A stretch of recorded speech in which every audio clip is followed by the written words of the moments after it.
It's a moment filled with suspense when the kill door is opened and we discover what has happened in the firing. Sometimes we are pleased, sometimes disappointed, but it's always an exciting time. All these pots were made without a potter's wheel. That is, they were made by hand-building methods.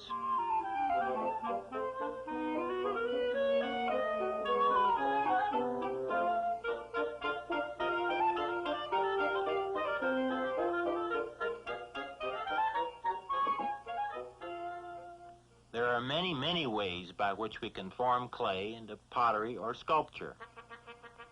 All of these drinking mugs, which are first attempts by students, were pinched out of balls of clay. Making a pinch pot involves us, just our hands and the clay, in a very close relationship.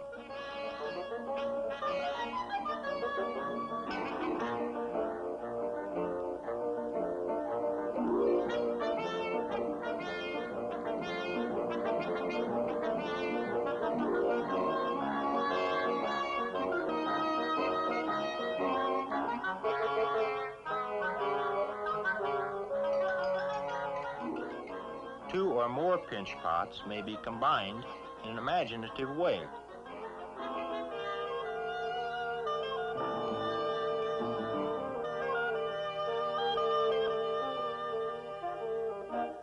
Larger ones might be called punch pots.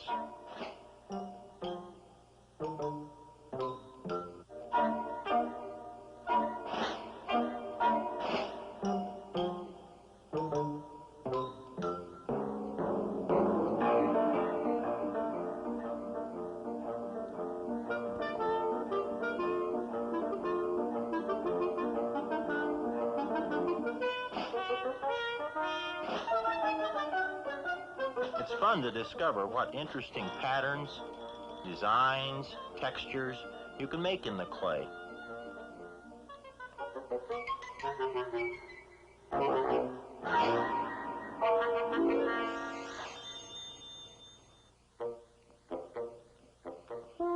Modeling in clay involves pinching, pulling, and shaping.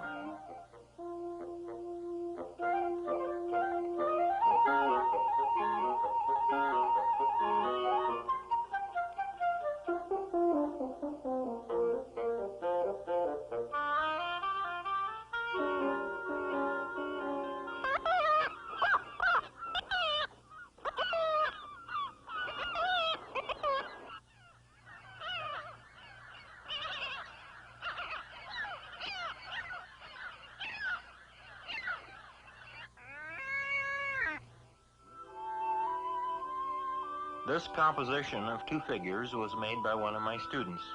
After shaping, she allowed the clay to stiffen until it was leather hard, then carved and scraped it. This technique of modeling a solid form, allowing it to become firm, then hollowing out the thicker portions, was also used by Father Anthony Lauk of Notre Dame University for his sculpture of hands, and for Lot's wife, you remember, who was turned into a pillar of salt. Pottery can be made by this same system.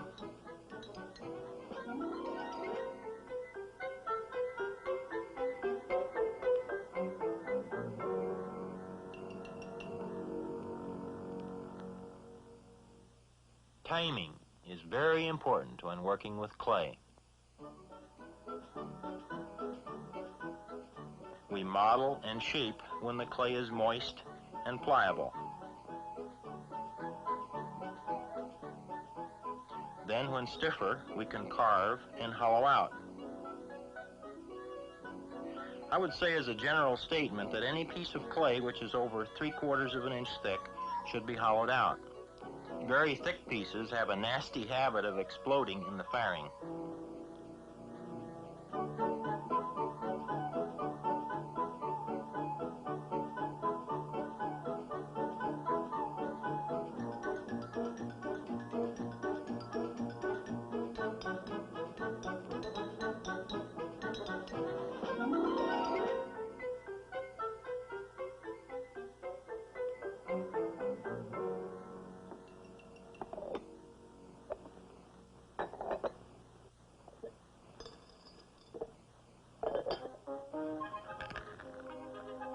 To make the wall of a hollow object, an unusual and decorative method which goes quickly is to lay up flattened balls of clay that are pressed firmly together.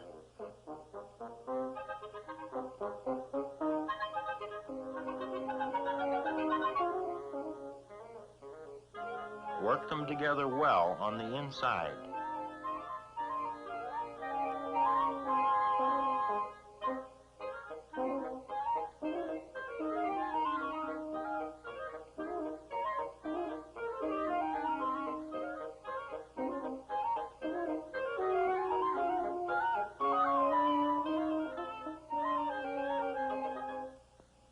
Slabs of clay can be used in many ways.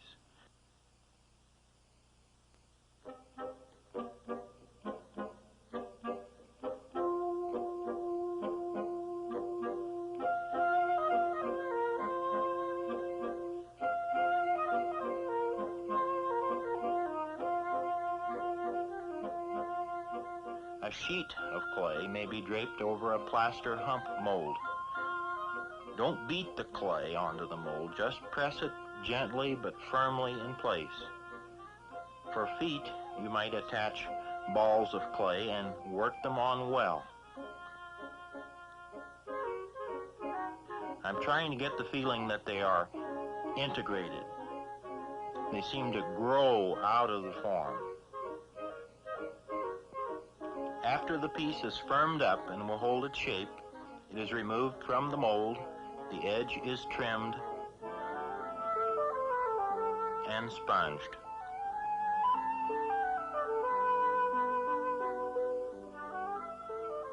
Several of these draped forms can be combined to make a larger piece like this serving dish.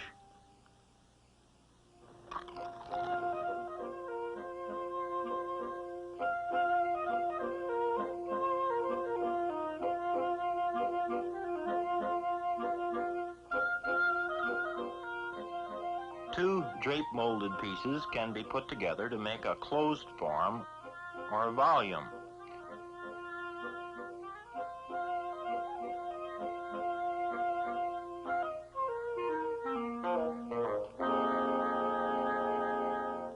You have to catch the clay when it's just right to work on. It has to be stiff enough that it will hold its shape, but not too hard to join by knitting.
Almost any shape can be used for a mold, but remember, if the form is non-porous like this basketball, it must be covered with cloth or paper toweling. The clay will probably stick to a mold of glass or metal or anything else which is non-porous unless you use cloth or paper toweling between the mold and the clay.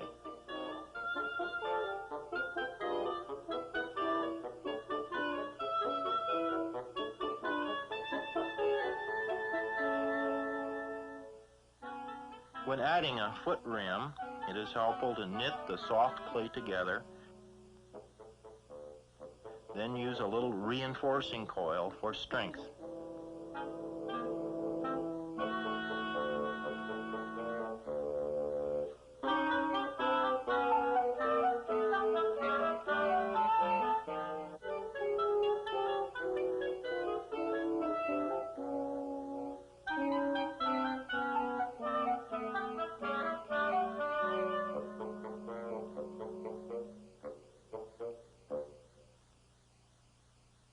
If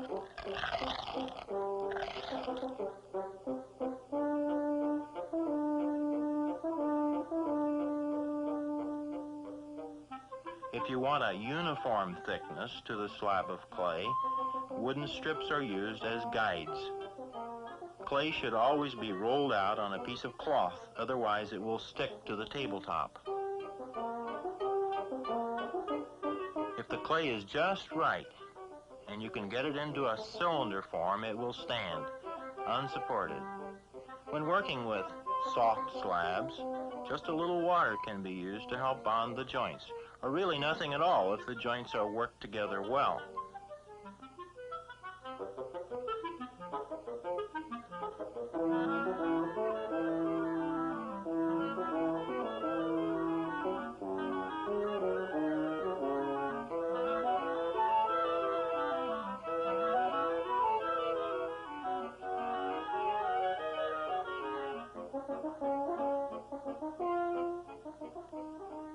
After I get the basic shape for this piece, I will add little clay ropes to the surface and make a busy line design.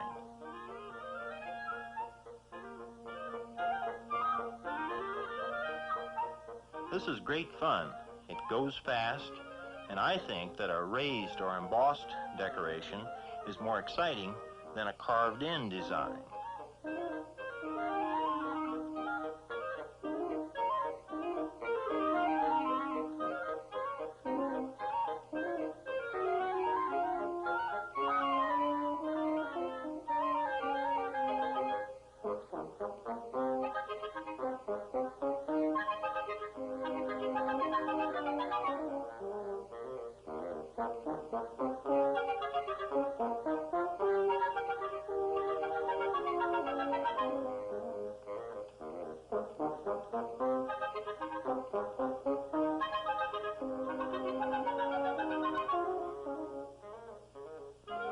This neck is made with coils, a basic hand-building technique which is explored in The Coil Method, another film in this series.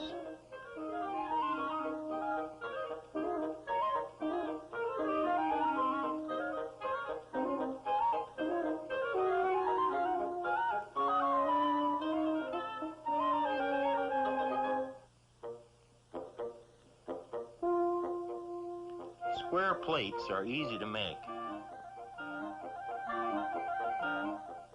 fun to decorate, and very practical as well as pleasant to use.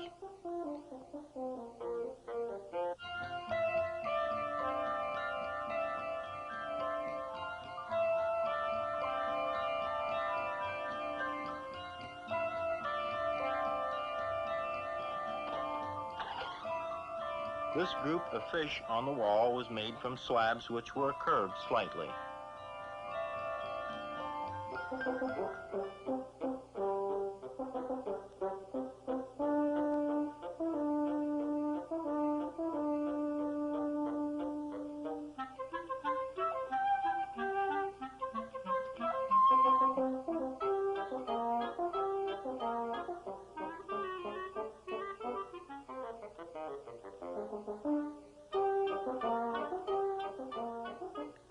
If you want to end up with a pot or a sculpture with perfectly straight sides, let the slabs stand until they are firm, then score the edges with a piece of comb and apply thick slip in the joints.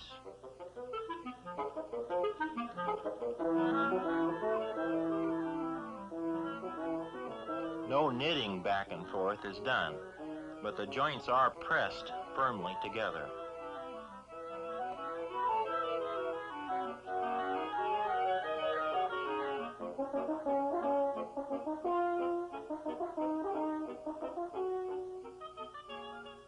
All sorts of simple tools and found objects may be utilized to impress designs and textures into bits of clay which have been added to the surface.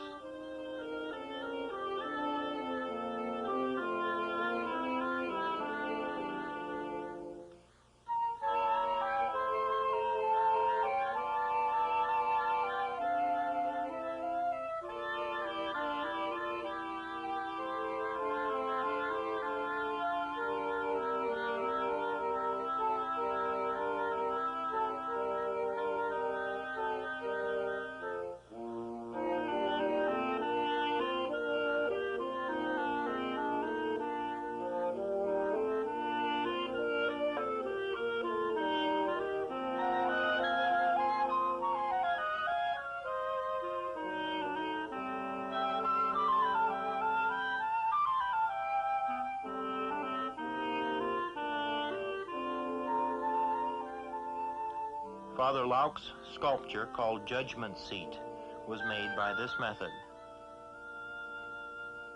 Potter Dick Hay used soft slabs, and Howard Kotler used clay slabs which were a bit more firm.